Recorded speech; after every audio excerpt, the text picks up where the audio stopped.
साहब, श्रीमान भाषण शुरू करने की अनुमति चाहता हूँ। ओके क्लास आराम से चाहते हैं तो कैप उतार के यहाँ रख दीजिए ताकि आपके दिमाग में नहीं तो पहने रखो। साहिबान, हमारे देश में ही नहीं बल्कि पूरे विश्व में हर साल आग के द्वारा बहुत सारे जन और धन की हानि होती है। ये कहा गया है कि दुर्घटनाओं को नहीं रोका जा सकता है, पर सही तैयारी की जाए तो उससे होने वाले नुकसान को कम से कम किया जा सकता है। अगर हम पहले से इसी प्रकार से ट्रेनिंग करते रहे, अगर कोई दुर्घटना होती है तो उस पर एकदम तुरंत से हम एक्शन करके उसे कंट्रोल कर सकते हैं। लिहाजा इन्हीं सभी बातों को मद्देनजर रखते हुए लेक्चर का उद्देश्य आग के बारे में जानकारी देना और साथ ही उसको कैसे उसे कंट्रोल करें इस बारे में जानकारी देना है। लेक्चर तरतीबवार चले और आप लोगों को समझने में आसानी हो। लेक्चर को दो भागों में पूरा करूंगा। भाग नंबर 1 आग क्या है और भाग नंबर 2 आग के प्रकार तथा इस्तेमाल होने वाले फायर एक्सटिंग्विशर के बारे में जानकारी देना है। यहाँ तक किए गए बयान में किसी साहिबान का कोई सवाल नहीं तो लेते हैं भाग नंबर 1। मैं आप ही लोगों से जानना चाहता हूँ कि आग क्या है। कोई भी जवान, आप में से किसी को पता आग क्या है? पता है। हाँ बताइए।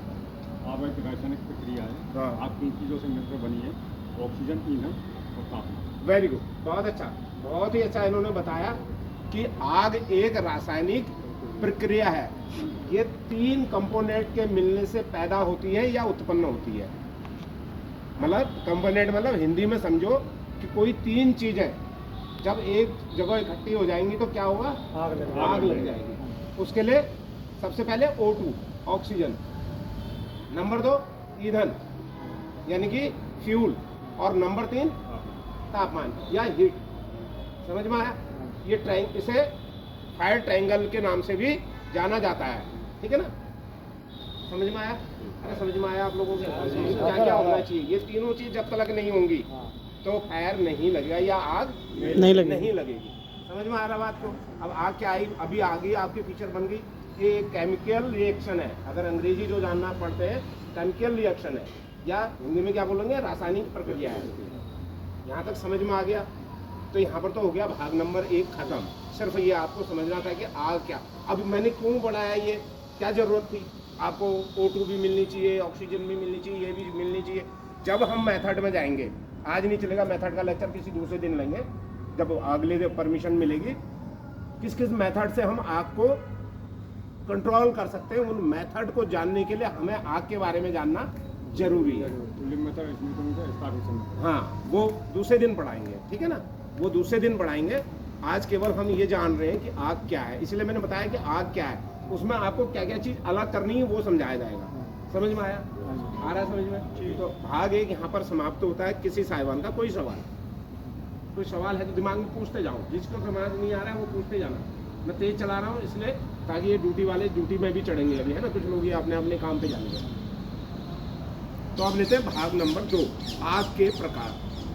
साहिबान, आग को नेशनल लेवल में 5 भागों में कैटेगराइज या बांटा गया है, और अगर इंटरनेशनल हम पढ़ते हैं तो 6 भागों में इसको बांट दिया गया है। तो पहले देखते हैं कि नेशनल लेवल में किस किस में भागा गया है।